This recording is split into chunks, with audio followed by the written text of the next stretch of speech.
hadirat-Mu saja Yesus, yang sungguh kami rindukan Tuhan.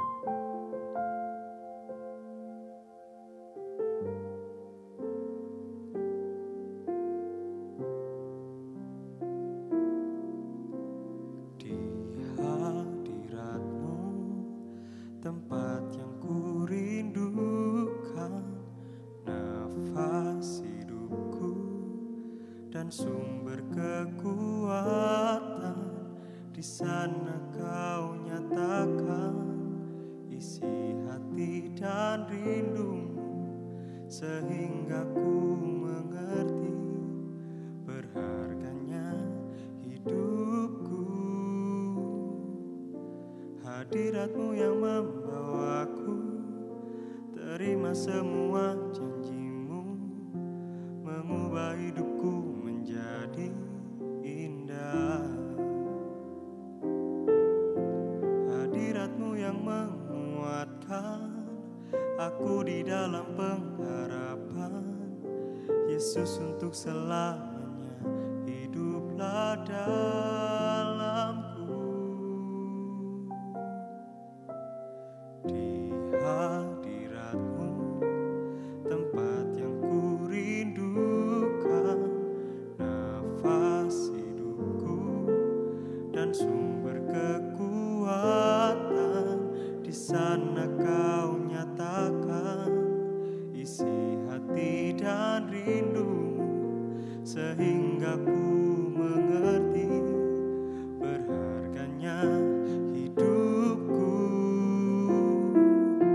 Hadirat-Mu yang membawaku terima semua janji-Mu, mengubah hidupku menjadi indah. Hadirat-Mu yang menguatkan aku di dalam pengharapan. Yesus, untuk selamanya hiduplah dalamku. Hadirat-Mu yang membawaku terima semua janji-Mu, mengubah hidupku menjadi indah. Hadirat-Mu yang menguatkan aku di dalam pengharapan. Yesus, untuk selamanya hiduplah dalamku.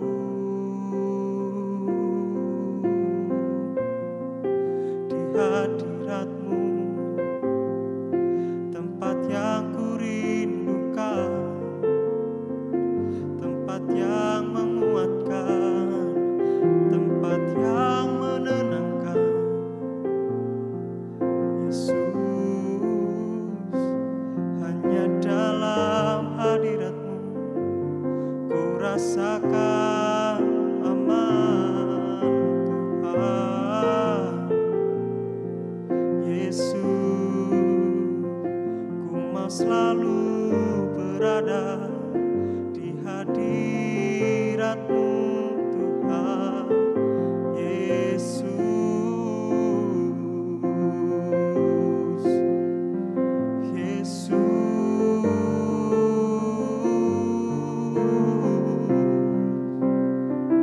hanya dekat Engkau ku rasakan aman, ku rasakan kekuatan baru, sebab Kau sumber segalanya.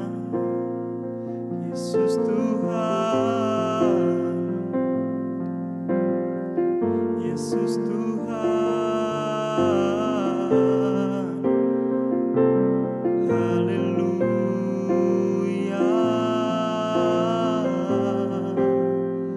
haleluya.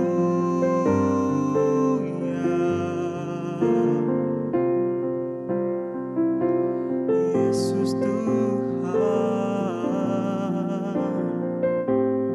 Yesus Tuhan,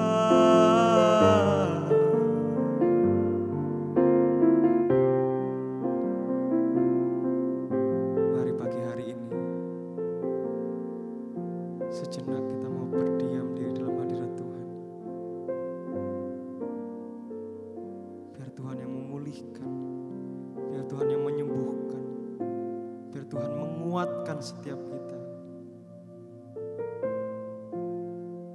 Terima kasih Tuhan.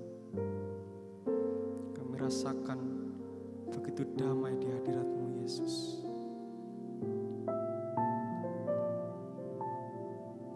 Kami bisa terima kekuatan baru, kami bisa terima harapan baru Tuhan. Terima kasih. Hadirat-Mu yang membawaku, terima semua janji-Mu, mengubah hidupku menjadi indah. Hadirat-Mu yang menguatkan aku di dalam pengharapan. Yesus, untuk selamanya hiduplah dalamku. Hadirat-Mu yang membawaku, terima semua janji-Mu, mengubah hidupku menjadi indah. Hadirat-Mu yang menguatkan aku di dalam pengharapan. Yesus, untuk selamanya hiduplah dalamku. Hadirat-Mu yang membawaku, terima semua janji-Mu, mengubah hidupku menjadi indah. Hadirat-Mu yang menguatkan aku di dalam pengharapan. Yesus, untuk selamanya hiduplah dalamku. Yesus, untuk selamanya hiduplah dalamku.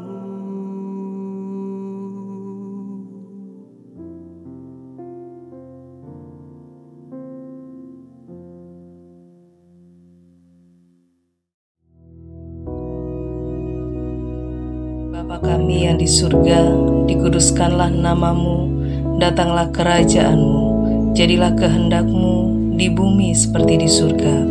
Berikanlah kami pada hari ini makanan kami yang secukupnya, dan ampunilah kami akan kesalahan kami, seperti kami juga mengampuni orang yang bersalah kepada kami. Dan janganlah membawa kami ke dalam pencobaan, tetapi lepaskanlah kami daripada yang jahat. Karena Engkaulah yang empunya kerajaan dan kuasa dan kemuliaan sampai selama-lamanya. Amin.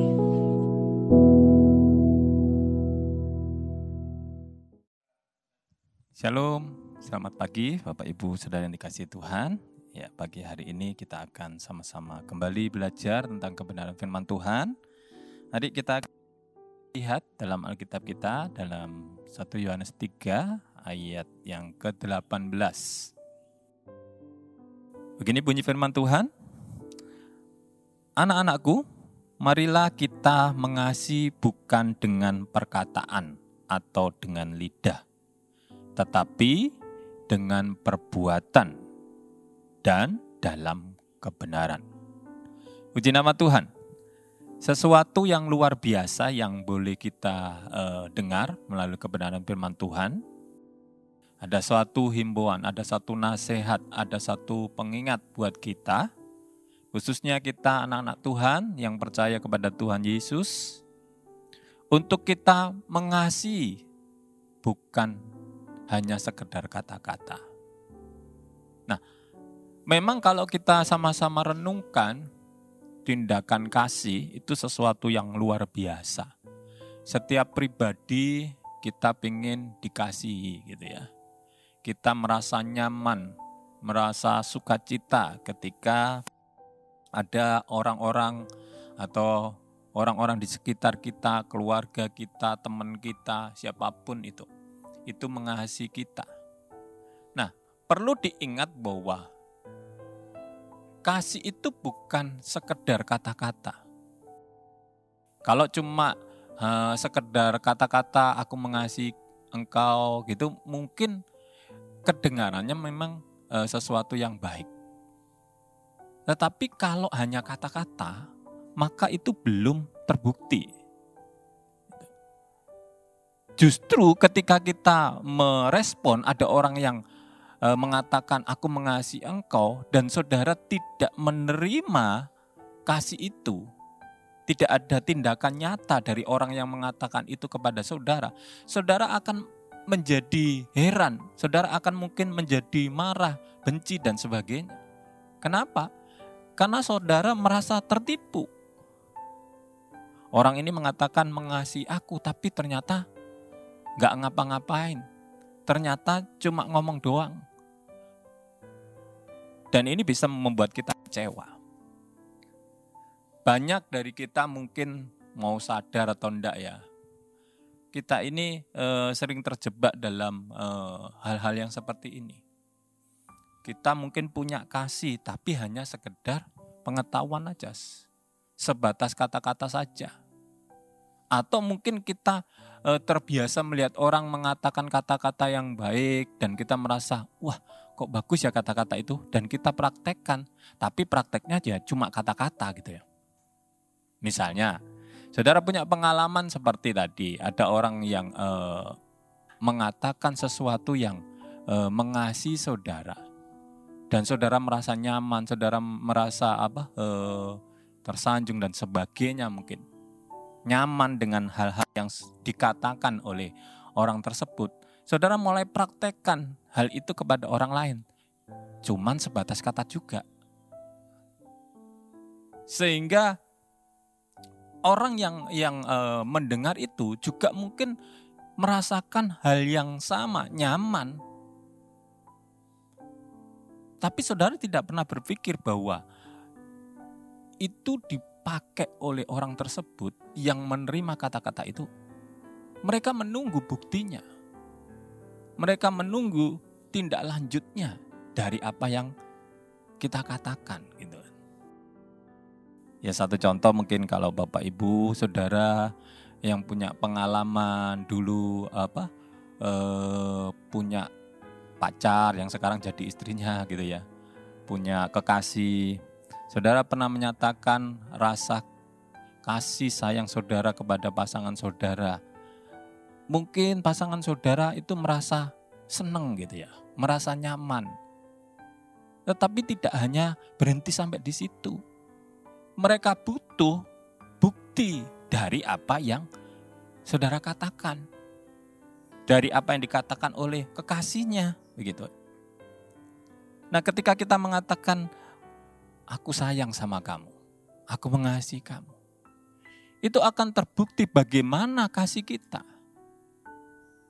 Bagaimana tindakan kita kalau kita memang benar-benar mengasihi orang yang kita kasih itu.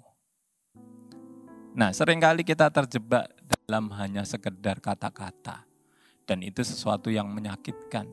Itu sesuatu yang tidak menyenangkan bagi orang yang sedang kita kasihi. Bisa-bisa mereka merasa terbohongi. Nah, oleh sebab itu firman Tuhan pagi hari ini mengingatkan kepada kita untuk kita mengasihi bukan sekedar kata-kata, tetapi benar-benar ada tindak lanjutnya. Ada sesuatu yang kita lakukan benar-benar dengan kesungguhan hati kita. Karena semakin ke sini kita melihat kasih itu tidak seperti yang Tuhan sudah berikan. Kita hidup di dalam Tuhan, kita menerima Tuhan dalam kehidupan pribadi kita, dan kita sama-sama tahu bahwa Tuhan yang kita sembah dalam Yesus Kristus adalah Tuhan yang mengasihi. Coba kalau kita lihat di dalam firman Tuhan, 1 Yohanes pasal yang keempat, ayat yang ke-8. Saudara bisa buka Alkitab saudara. Di dalam 1 Yohanes pasal yang ke-4, ayat yang ke-8. Begini bunyi firman Tuhan, saudara sama-sama simak di situ, saya akan bacakan. Barang siapa tidak mengasihi, ia tidak mengenal Allah, sebab Allah adalah kasih. Saudara perlu garis bawahi, Allah itu adalah kasih. Kalau kita percaya menerima Allah dalam kehidupan kita pribadi, maka saudara harus memahami bahwa Allah itu kasih. Dan apa yang ingin Allah kerjakan dalam kehidupan kita. Supaya setiap kita anak-anak Tuhan itu juga memiliki kasih. Bagaimana kita bisa memiliki kasih? Kita belajar dalam firman Tuhan. Apa yang Tuhan sudah kerjakan buat kita. Tuhan itu benar-benar luar biasa mengasihi kita. Dia rela meninggalkan tempat yang maha kudus untuk ada di bumi ini. Untuk menyelamatkan kita. Rela memberikan nyawanya. Itu tindakan kasih. Bagaimana dengan kita? Ketika kita belajar dalam kehidupan Tuhan Yesus di muka bumi ini, ada banyak hal yang bisa kita ambil. Ketika Tuhan Yesus berjumpa dengan orang-orang yang butuh pertolongan, Dia lakukan. Dia beri sesuatu yang terbaik. Mau ketemu yang segolongan atau yang bukan golongannya, juga dikasih. Tidak hanya sekedar kata-kata, tidak hanya sekedar ngomong. Bukan hanya slogan-slogan. Firman Tuhan ini bukan hanya slogan atau kata-kata mutiara, tetapi ini kebenaran. Dan kalau kita sama-sama merenungkan, kasih ini adalah ajaran yang diberikan kepada kita untuk kita lakukan. Satu saat ada murid Tuhan Yesus tanya, apa sih hukum yang paling utama dan terutama dalam kitab suci, dalam Taurat? Tuhan Yesus katakan, kasihilah Tuhan Allahmu. Saudara nanti bisa buka di dalam Matius pasal 22. Saudara baca mulai ayat 36 sampai 40. Kasihilah Tuhan Allahmu dengan segenap hatimu.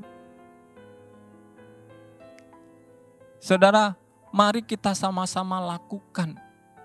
Karena kasih ini bukan hanya sekedar kata-kata, tetapi tindakan. Nah, Tuhan ingin supaya kita di sepanjang hari ini untuk kita boleh menjadi pelaku firman Tuhan dalam hal kasih. Yang pertama adalah mengasihi Tuhan Allah. Kenapa kita harus mengasihi Tuhan Allah kita dengan segenap hati? Karena ketika kita mengasihi Tuhan, kita akan bisa menikmati banyak rencana Tuhan yang akan dikerjakan dalam kehidupan kita. Dan ada bukti lagi, coba kalau kita lihat di dalam 1 Yohanes pasal 4, coba kita sama-sama lihat lagi di ayat yang ke-16. Kita telah mengenal dan telah percaya akan kasih Allah kepada kita. Allah adalah kasih, dan barang siapa tetap berada di dalam kasih, ia tetap berada dalam Allah, dan Allah di dalam Dia. Ini sesuatu yang luar biasa, saudara. Kalau kita memilih untuk tidak berada dalam kasih, tidak mengasihi, maka sebenarnya kita berada di luar Allah. Dan Allah tidak ada dalam hidup kita. Jadi kalau kita bisa melihat ada orang yang melakukan kasih, tindakan kasih, itu membuktikan bahwa Allah ada dalam dirinya. Ketika kita bisa menjadi pelaku firman Tuhan dalam hal kasih, itu karena ada Allah dalam hidup kita. Ada Roh Kudus yang menuntun kita. Ada Roh Kudus yang memampukan kita untuk melakukan kasih itu. Untuk kita kerjakan. Tapi kalau hanya sekedar kita saja, tidak ada Allah dalam hidup kita, ya seperti tadi, itu hanya sebatas kata-kata saja. Kenapa? Kita bisa mengasihi karena ada Allah dalam hidup kita.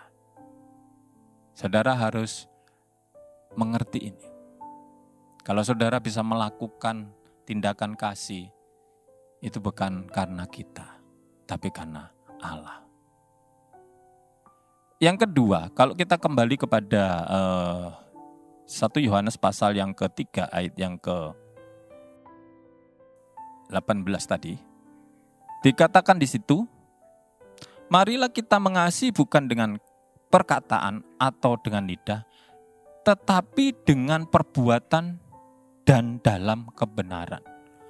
Yang kedua, Tuhan ingin supaya ketika kita mengasihi, baik mengasihi Allah atau mengasihi sesama kita, keluarga kita atau orang-orang yang ada di sekitar kita, itu bukan hanya dengan kata-kata, tapi dengan perbuatan. Dan yang kedua adalah dalam kebenaran. Ada banyak orang yang salah mengartikan kasih. Sehingga ketika dikatakan, "Lu kenapa kamu memberitahukan hal ini kepada," misalnya anak saudara atau teman saudara. Seringkali kita mengatakan bahwa, "Loh, ini demi kebaikan. Karena saya mengasihi, kasihan nanti kalau saya tidak melakukan ini. Orang ini atau anak ini nanti akan mendapat masalah." Saudara harus tahu bahwa kasih itu dalam kebenaran. Dilakukan, dikerjakan, didasari atas kebenaran. Tidak bisa kita melakukan firman Tuhan dengan tidak benar. Misalnya satu saat saudara memberikan masukan kepada seseorang untuk melakukan sepertinya kebenaran gitu ya, menolong orang. Tetapi dengan unsur yang gak benar. Nah, ini sesuatu tindakan kasih yang kurang tepat. Kenapa? Karena ada sesuatu yang melanggar firman Tuhan. Ada sesuatu yang bukan dari Tuhan. Kita harus kembali seperti yang dikatakan firman Tuhan. Kasih itu dari Allah. Allah itu adalah kasih. Dan ketika kita belajar dari Allah sendiri, kita harus tulus. Kita harus memperlakukan tindakan kasih ini dalam porsi yang benar. Bukan dalam porsi yang salah. Misalnya contoh, satu saat ada satu anak gitu ya, yang mengatakan, "Saya ini dapat nilai 100, sebenarnya saya nyontek," gitu misalnya. "Loh, kenapa nyontek?" "Saya nggak bisa. Jadi saya nyontek untuk dapat nilai bagus." "Loh, kenapa?" "Ya karena saya mengasihi orang tua saya, sudah capek-capek cari duit, nyekolahkan saya. Jadi saya lakukan ini. Ini adalah bukti saya mengasihi orang tua saya. Supaya orang tua saya senang. Ketika lihat nilai saya bagus, dia senang." Nah, ini juga contoh yang salah. Dia pengen mengasihi orang tuanya, dia pengen membalas kasih orang tuanya, melakukan tindakan kasih tapi dengan cara yang salah. Nah, biarlah pagi hari ini kita memahami bahwa kasih itu adalah sesuatu yang diajarkan oleh Tuhan. Ketika kita bisa mengasihi, itu bukan karena kita yang melakukannya, tapi karena Roh Kudus yang ada dalam diri kita, yang memampukan kita untuk bisa melakukan kasih. Dan saudara harus ingat bahwa kasih itu dalam kebenaran. Sepanjang hari ini kita punya kesempatan dalam mempraktekkan kasih ini. Dan saudara harus bijaksana. Saudara harus mengerti kasih itu dalam kebenaran. Kalau saudara melakukan kasih tetapi ada unsur-unsur yang gak benar, maka itu bukan kasih. itu bukan berasal dari Allah. Saudara harus berani untuk melawan itu. Kalau ini demi kebenaran, saudara harus katakan. Kalau saudara mengasihi anak saudara, dan ketika anak saudara itu melakukan suatu kesalahan, saudara harus katakan yang sesungguhnya, sesuai dengan kebenaran. Mungkin saudara takut nanti anak saya menganggap saya ini jahat. Tidak, saudara. Justru saudara mengasihi anak saudara, supaya anak saudara boleh terus berjalan dalam kebenaran.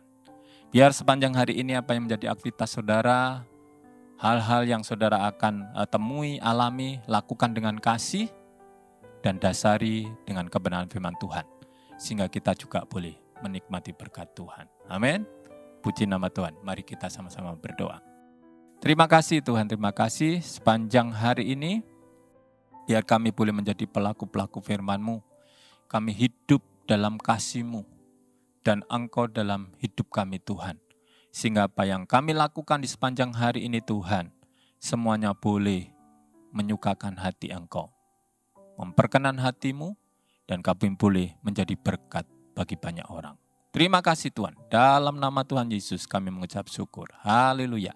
Amin. Selamat pagi, Tuhan Yesus memberkati.